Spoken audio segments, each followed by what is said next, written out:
Hello, everyone. Today we're going to talk about how we can ensure equitable and purposeful homework assignments. I'm basically going to go over what you can do to really just think through your assignments before you send them home for homework.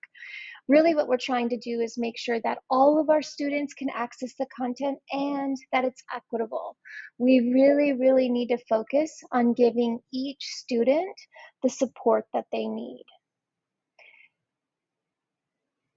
So the first thing that we would have to do is consider the goal of the homework assignment. What is the purpose? Why are you giving it?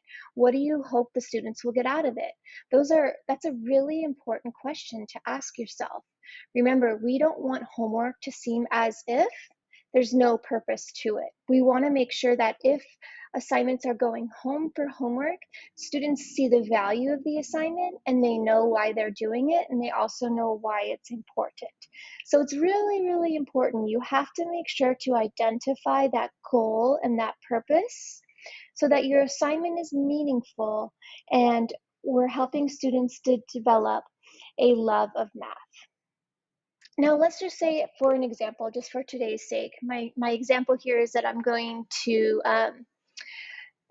be working with my seventh graders, and let's say that I want my seventh graders to build real life connections of fractions and proportional relationships by making cookies. Like maybe they have a recipe. I'm going to have them scale up a recipe or scale down a recipe, and so that way they can see how proportional relationships, and fractions really are meaningful in the real world. So if that's my goal, that's awesome, but I really need to make sure to remember that goal throughout this entire process. It's really important.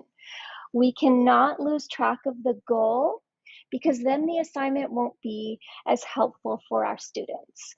You know, also, if homework doesn't seem purposeful or meaningful, that's when a lot of frustration comes in, right? Especially from the parents, because oftentimes parents will have to pick up the slack, and they don't really know how to best support their child at home.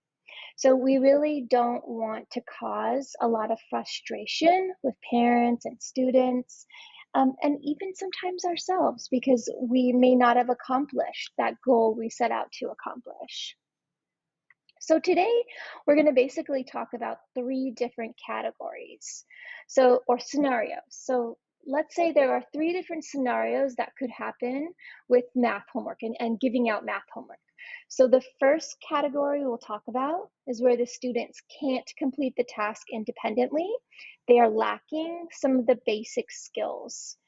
The yellow section would be that the students are somewhat able to complete the task independently. Maybe they still need some help with procedural fluency. Maybe they have a couple of gaps or misconceptions that they need to clear up. Basically, students in this Students in this category are on the right track, but they still need a little bit of additional support. And then lastly, the students in green are the students who are able to complete the assignment independently. You can give them one of the problems on the worksheet and they can answer it just fine. So you can see how the flow chart that we're going to be discussing today is very large. There's a lot of information here, and I can see how it could feel quite overwhelming.